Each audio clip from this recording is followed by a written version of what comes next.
نحمدہ و نصلی و نسلم علی رسولہ الکریم اما بعد فاعوذ باللہ من الشیطان الرجیم بسم اللہ الرحمن الرحیم ان اللہ و ملائکتہ یصلون علی النبی یا ایھا الذین آمنوا صلوا علیہ وسلموا تسلیما اللہم صلی علی محمد وعلی آل محمد کما صلیت علی ابراہیم وعلی آل ابراہیم انک حمید مجید اللہم بارک علی محمد وعلی آل محمد کما بارکت علی ابراہیم وعلی آل ابراہیم انک حمید مجید الصلاۃ والسلام علیک یا رسول اللہ، الصلاۃ والسلام علیک یا حبیب اللہ، الصلاۃ والسلام علیک یا رحمۃ للعالمین وعلی آلک واصحابک یا خاتم النبیین۔ واجب الاحترام برادران اسلام، سب کی سب تعریفیں اللہ رب العالمین عز و جل کے لیے، جس نے پوری کائنات کو وجود عطا فرمایا، اور درود لامحدود اور سلام بے شمار ہمارے پیارے آقا جناب محمد الرسول اللہ صلی اللہ علیہ وسلم کی ذات گرامی پر کہ جنہوں نے دنیا میں تشریف لا کر حق کا بول بالا فرمایا۔ برادران اسلام، آج کی ہماری اس تقریب اور خطبہ جمعہ کا عنوان ہے علم دین کے فضائل اور علماء اور عالمات اور طلباء اور طالبات کے فضائل۔ واجب الاحترام برادران اسلام، اسلام کا پہلا سبق اقرا ہے۔ قرآن پاک میں جو سب سے پہلے وحی نازل ہوئی، پہلی آیت کا پہلا لفظ اقرا۔ اقرا کا معنی ہے تو پڑھ، تو سیکھ، تو علم حاصل کر، تو تعلیم و تعلم اختیار کر۔ یہ پہلا سبق اسلام کا ہے۔ اس سے پتہ چلا اسلام علم کا حامی ہے۔ اسلام کا آغاز علم سے ہوا ہے۔ جہاں علم ہوتا ہے وہاں جہالت کا خاتمہ ہو جاتا ہے۔ اس لیے علم روشنی ہے اور جہالت اندھیرا ہے۔ پتہ چلا کہ اسلام اندھیروں کو بھگانے کے لیے آیا ہے اور علم کی روشنیاں پھیلانے کے لیے آیا ہے۔ اس کا تو پہلا سبق ہی علم ہے۔ اس لیے کوئی مسلمان ہو اور پھر وہ جاہل ہو تو یہ بہت غیر مناسب بات ہے، بڑی خطرناک بات ہے۔ ایک مسلمان کے لیے بہت ہی شرمناک بات ہے کہ وہ مسلمان ہے اور وہ جاہل ہے، کیونکہ ہمارے دین کا پہلا سبق اقرا، تو پڑھ، تو علم حاصل کر، یہ پہلا سبق ہے۔ سبق پڑھ پھر صداقت کا، عدالت کا، شجاعت کا، لیا جائے گا تجھ سے کام دنیا کی امامت کا۔ لہٰذا صحیح عمل تبھی ہو سکتا ہے جب صحیح علم آپ کے پاس موجود ہوگا۔ اگر آپ کے پاس صحیح علم موجود ہی نہیں تو آپ صحیح بات پر عمل بھی نہیں کر سکتے۔ جب علم ہی نہیں تو پھر عمل کیا ہوگا؟ جس باغ میں شجر ہی نہیں پھل کیا ہوگا؟ درخت موجود نہیں، پھل کہاں سے اتاریں گے؟ علم موجود نہیں، صحیح بات پہ عمل کیسے کریں گے؟ اب دو ہی راستے ہیں، یا تو باقاعدہ علم حاصل کریں، اور باقاعدہ علم حاصل کرنے کا وقت نہیں رہا تو پھر علماء کے پاس بیٹھیں، ان کی صحبت اختیار کریں، ان سے مسائل پوچھیں۔ اللہ قرآن میں فرماتا ہے فَاسْأَلُوا أَهْلَ الذِّكْرِ إِن كُنتُمْ لَا تَعْلَمُونَ، تم علماء سے پوچھ لیا کرو اگر تمہیں کسی بات کا علم نہ ہو۔ علماء سے سوال کرو تو تمہاری جہالت دور ہو جائے گی۔ تو میرے بھائیوں، ہمارا دین علم پہ کھڑا ہے، اور علم کسے کہتے ہیں یہ بھی آج سمجھ لیں۔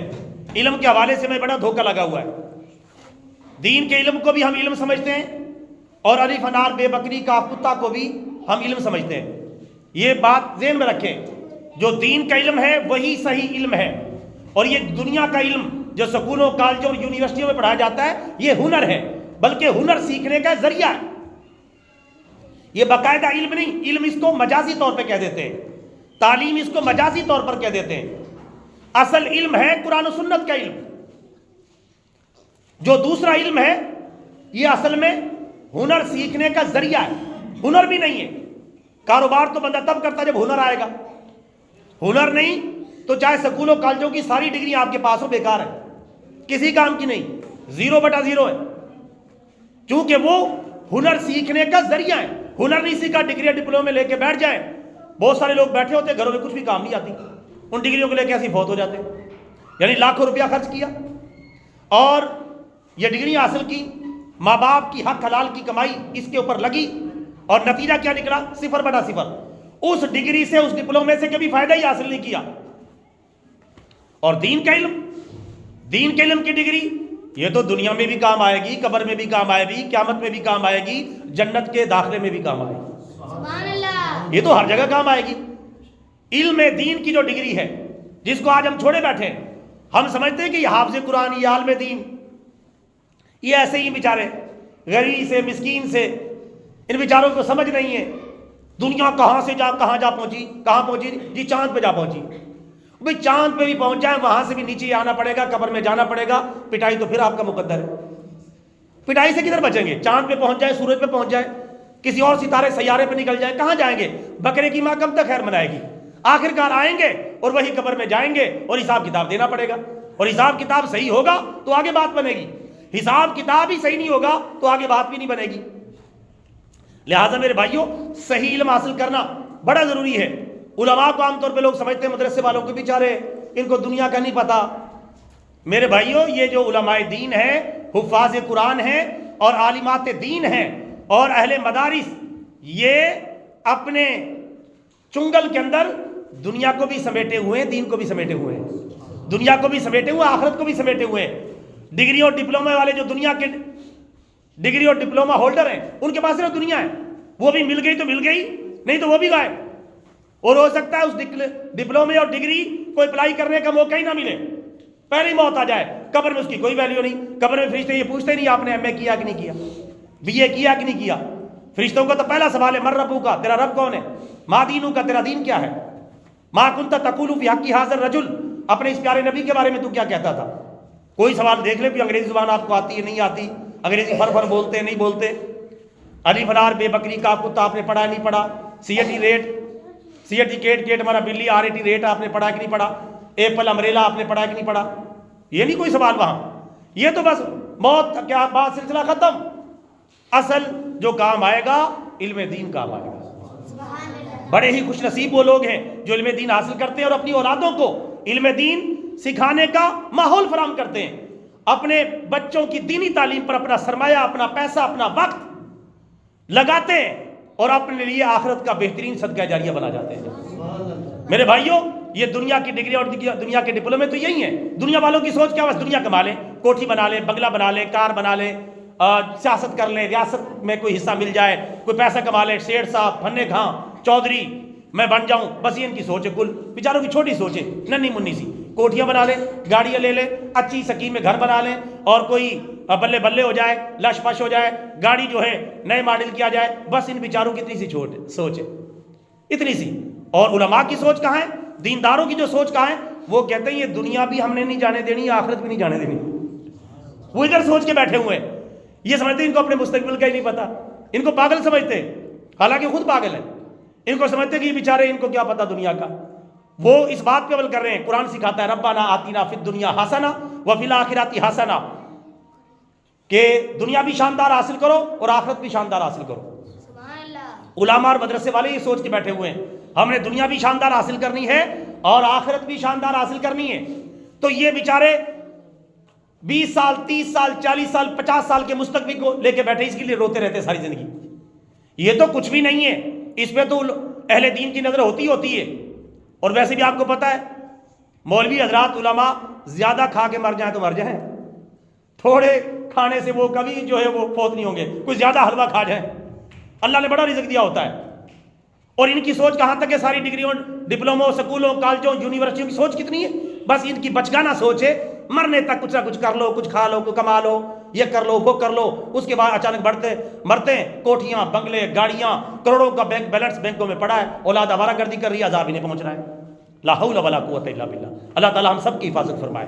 اور دوسری طرف جو دیندار مسلمان ہیں، علماء ہیں، وہ یہ سوچ کے بیٹھے ہیں دنیا کو تو ہم نے ٹیشو پیپر کے طور پہ استعمال کرنا ہے۔ دنیا کیا ہے؟ ٹیشو پیپر بھی کام آتا ہے ہاتھ صاف کرنے کے لیے، اتنا اس کو حاصل کرنا ہے، باقی اپنی آخرت کو بچانا ہے۔ وہ دونوں چیزوں کو بچا جاتے ہیں۔ تو زیادہ اپنے مستقبل کا دھیان رکھنے والا کون ہے؟ دنیا دار یا دیندار؟ کیونکہ دنیا داروں کا مستقبل ہے 40 سال 50 سال 20 سال دنیا کے اندر، اور علماء اور دیندار جو مسلمان قرآن و سنت پر عمل کرتے ہیں ان کا مستقبل ہے یہ دنیا بھی اور دنیا کے بعد ہمیشہ کی زندگی بھی. تو سوچ کس کی اعلیٰ ہے, سوچ کس کی بڑی ہے؟ یا آپ کو لگتے ہیں مسکین سے غریب کو بھی ان کو بیچاروں کو دنیا کا نہیں پتا, وہ سارے کچھ جو ہے سوچ کے بیٹھے ہوئے ہیں. علامہ اقبال نے انہی کے بارے میں کہا ہے, ارادت ہو تو پوچھ ان سے, ارادت ہو تو پوچھ ان سے. اور ایک اور انداز میں انہوں نے اس بات کو لکھا ہے کہ ید بیضا لیے بیٹھے ہیں اپنی آستینوں میں, یہ ید بیضا لیے بیٹھے ہیں, نہ پوچھ ان خرقہ پوشوں کی, ارادت ہو تو پوچھ ان سے.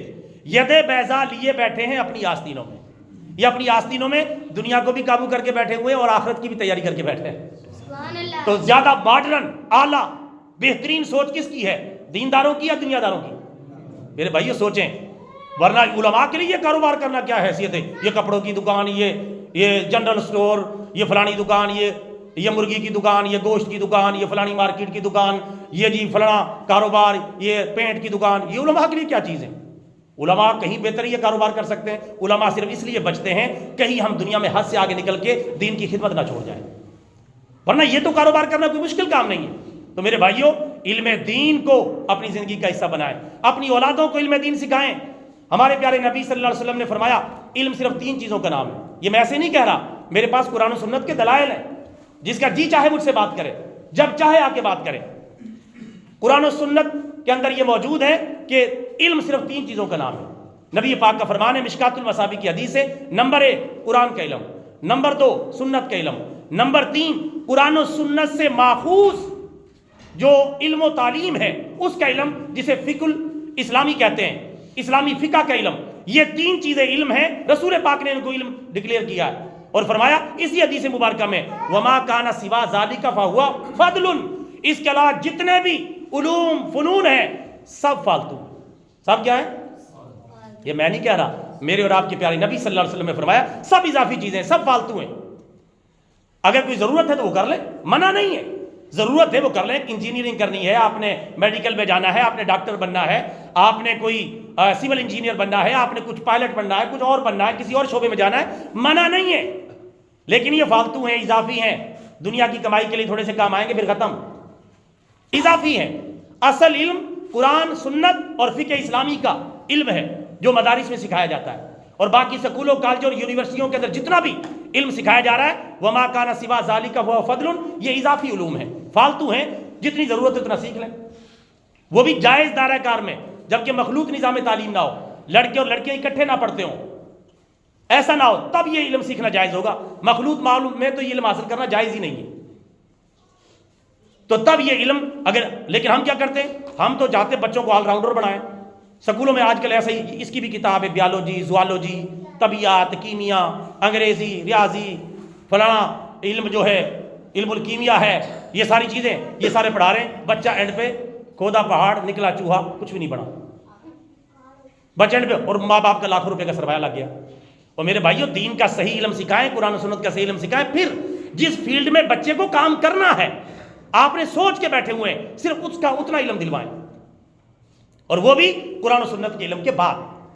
پہلے اپنی اولاد کو یہ سکھائیں الف سے اللہ, با سے بسم اللہ, کاف سے قرآن, میم سے محمد صلی اللہ علیہ وسلم, یہ سکھائیں. اس کے بعد ضرورت محسوس کرتے ہیں تو الف لام بے بکری کی طرف ہی آ جائے, اس کی طرف آ جائیں, سی اے ٹی کیٹ کی طرف آ جائے, آر اے ٹی ریٹ کی طرف آ جائے, وہ بھی تھوڑا بہت سکھا دیں اگر ضرورت پڑتی ہے. نہیں ضرورت نہیں, ضرورت ہے تو سکھانا جائز ہے. جتنی ضرورت آپ کو ہے, آپ کا دائرہ کار ہے. آج کل ہم وزیر اعظم بننے کا علم سکھا رہے ہوتے ہیں, بچوں نے کوئی دھاڑی بھی نہیں مل رہی ہوتی, یعنی سارا سرمایہ اپنا ضائع کر کے بیٹھ جاتے ہیں. تو اس حوالے سے ہمیں سمجھدار اور عقل مند بننے کی ضرورت ہے. اور علماء اور جو طلبہ ہیں ان کے فضائل کیا ہیں وہ بھی سن لیں. میں جب علماء کے فضائل بیان کروں گا یہ آپ سمجھ لیں, اس میں عالمات بھی شامل ہیں. جب میں حافظ قرآن بچوں کے فضائل بیان کروں گا اس میں آپ خود بخود سمجھ جائیں حافظ قرآن بچیاں بھی شامل ہیں. سمجھ آ گئی بات؟ میں جو فضائل بیان کرنے لگا سنیں. عالم دین کی فضیلت پہ 2 حدیثیں سنیں. پیارے آقا صلی اللہ علیہ وسلم نے فرمایا کہ عالم دین کی فضیلت عابد پر اتنی ہے جتنی میری فضیلت تم میں سے کسی ادنا بندے پر. یعنی جس طرح نبی کی ایک عام امتی پر فضیلت ہوتی ہے اتنی عالم کی عابد پر فضیلت ہوتی ہے. اور عابد کوئی عام بندہ نہیں ہوتا, عام بندے کی تو حیثیت ہی کوئی نہیں عالم دین کی فضیلت کے مقابلے میں. عابد وہ ہوتا ہے جو تہجد گزار, راتوں کو جاگنے والا, ساری نمازیں پڑھنے والا، دن رات عبادت کرنے والا، لیکن عالم نہیں ہے، عابد ہے، اس عابد پر عالم دین کی اتنی فضیلت ہے جتنی میری کسی عام امتی پر فضیلت ہے. کہہ دے سبحان اللہ. یہ ہے فضیلت عالم دین کی. اور رسول پاک صلی اللہ علیہ وسلم کی ایک حدیث مبارکہ میں آتا ہے کہ عابد ساری رات اللہ کی عبادت کرتا رہے جاگ جاگ کر، عالم دین ساری رات سویا رہے، تو تب بھی عالم دین کی شان عابد سے کہیں زیادہ ہے. اندازہ کریں کتنی عالم دین کی فضیلت ہے. اور ایک اور حدیث مبارکہ سنیں، رسول پاک نے فرمایا عالم دین اس کے لیے کائنات کی ہر چیز دعائیں مغفرت کرتی ہے، حتیٰ کہ مچھلیاں سمندر میں اور چیونٹیاں اپنے بلوں کے اندر عالم دین کے لیے دعا کرتی ہیں، یا اللہ اس بندے کو بخش بھی دے، اس کو اعلیٰ درجے بھی عطا کر دے. اب سمندر میں کتنی مچھلیاں ہوں گی آپ خود ہی اندازہ لگا لیں. زمین پر کتنی چیونٹیاں اور کیڑے مکوڑے ہوں گے، وہ بھی اللہ سے دعا کر رہے ہیں. جب وہ مخلوق جو بے زبان ہے وہ عالم دین کے لیے دعا کرے گی تو عالم دین کو اللہ تعالیٰ کتنے درجے عطا فرمائے گا. آپ اندازہ کریں. ہم نے علماء کو سمجھا نہیں، کیونکہ حکومت نے چونکہ علماء کو نظر انداز کیا ہے، اس وجہ سے پورے معاشرے نے نظر انداز کیا. ورنہ جب حکومت اسلامی آئے گی، علماء ہی آپ کے پھر آئی جی ہوں گے، علماء ہی آپ کے وزیر اعلیٰ ہوں گے، علماء ہی آپ کے گورنر ہوں گے، علماء ہی آپ کے وزیر اعظم ہوں گے، جیسا کہ افغانستان میں ہو رہا ہے. مثال سامنے موجود ہے. وہاں عالم دین ہی صدر ہے، عالم دین ہی وزیر ہے، عالم دین ہی آئی جی ہے، عالم دین ہی ایس ایچ او ہے، عالم دین ہی اے ایس آئی ہے، عالم دین ہی پورے نظام کو کنٹرول کرنے والا وزیر داخلہ اور وزیر خارجہ ہے. اور انہوں نے نظام کیسے باندھ کے رکھ دیا ہے اور اپنی معیشت کو لے گئے. وہاں امریکی ڈالر وہاں 50 روپے میں رولتا پھرتا ہے، اور پاکستانی روپے کے حساب سے 250-300 روپے میں امریکی ڈالر ملتا ہے، جس سے پوری دنیا کی تجارت ہو رہی ہے. وہ پاکستان کو بھی پیچھے چھوڑ گئے. یہ ہے اسلام کی پاور. 1 سال 2 سال ان کو حکومت ملے ہوئے ہیں، کہاں سے کہاں نکل گئے.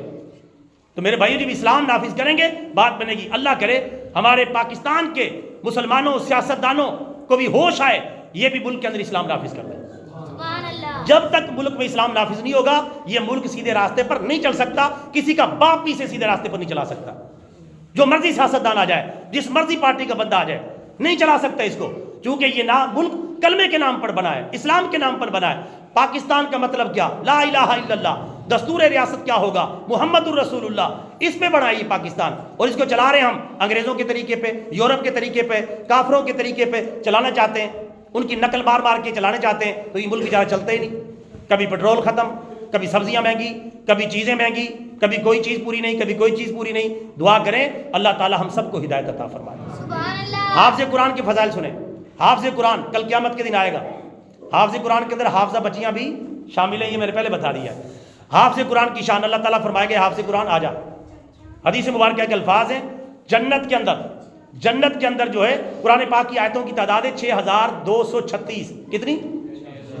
قرآن پاک کی کل آیات کی تعداد کتنی ہے؟ 6236. 6666 والی بات غلط ہے، اس کی اصلاح کر لیں. تو 6236 قرآن پاک کی کل آیات کی تعداد ہے. قیامت کے دن وہ حافظ قرآن یا حافظ قرآن بچی یا بچہ آئے گا، اور اللہ تعالیٰ فرمائے گا، پیارے نبی نے بتایا، مشکات المصابی کی حدیث ہے، اللہ فرمائے گا اقرا ورتقی، اے حافظ قرآن پڑھتا جا، جنت کے درجے چڑھتا جا. قرآن پڑھتا جا اور جنت کے درجے چڑھتا جا. یہ تو حافظ قرآن کی شان ہے. اور عالم آدمی اور عالمہ بچی کی شان تو حافظ قرآن سے بھی زیادہ ہوتی ہے. اس کا کیا مقام و مرتبہ ہوگا آپ خود اندازہ کر لیں. آپ یہی سمجھ لیں کہ قرآن پاک کی ایک آیت پہ اگر ایک درجہ بھی اللہ تعالیٰ جنت میں دے تو ان کے 6236 درجے تو ویسے ہی بن گئے. 6236 اللہ فرماتا ہے قرآن پڑھتا جا اور جنت کے درجے چڑھتا جا.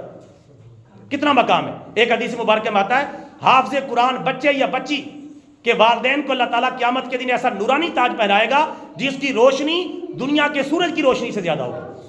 آپ اندازہ کریں جب ان کے والدین کو اتنا نورانی تاج پہنا جائے گا تو اس حافظ قرآن بچی اور بچی کو کتنا عظیم جو ہے وہ تاج پہنا جائے گا. آپ خود اندازہ کریں. عقل جواب دے جاتی ہے، اتنی فضیلت ہوگی. ایک اور حدیث مبارکہ سنیں. رسول پاک نے فرمایا حافظ قرآن بچہ یا بچی جو باعمل حافظ قرآن ہے کل قیامت کے دن آئیں گے، اللہ تعالیٰ ان کو اختیار دے گا. اللہ تعالیٰ فرمائے گا اے حافظہ بچی، اپنی فیملی میں اپنے رشتہ داروں میں 10 ایسے افراد کا نام لے جن کا جہنم میں جانا لازم ہے، جن کا جہنم میں جانا ضروری ہے. ان کے گناہ بہت زیادہ ہے، میں ان کو بخشوں گا نہیں، میں ان کو جہنم میں پھینک رہا ہوں. لیکن 10 ایسے افراد کی ہم تمہیں پرمیشن دیتے ہیں کہ جس 10 افراد کے تو نام لے گا ہم اس کو جہنم سے بچا کر جنت میں داخل کر دیں گے. کہ یہ پروٹوکول حافظ قرآن. اب حافظ قرآن کہتے ہیں یا اللہ میرے دادے کو، یا اللہ میری دادی کو، میرے چچا کو، میرے ماموں کو، میری خالہ کو، میرے فلاں کزن کو یا فلاں رشتہ دار کو، یا اللہ اس کو بخش دے. وہ جہنمی بھی ہوا تو حافظ کے کہنے پر جنتی بن جائے گا. یہ میں نہیں کہہ رہا، یہ جناب محمد رسول اللہ کا فرمان ہے. یہ حدیث کی کتابیں میں نکال کے بھی دکھا دوں گا. یہ میں کوئی ہوائی خیالی باتیں نہیں کر رہا، میں کوئی جیو ٹی وی کی خبریں نہیں سنا رہا، ARY اور دنیا نیوز کی خبریں نہیں سنا رہا. اللہ کے قرآن کی خبریں سنا رہا ہوں، پیارے نبی کے فرمان کی خبریں سنا رہا ہوں، اور جو کہہ رہا ہوں اس کے ذمہ دار ہوں. ہر چیز کا حوالہ میرے پاس الحمدللہ موجود ہے. یہ مقام ہے حافظ قرآن کا.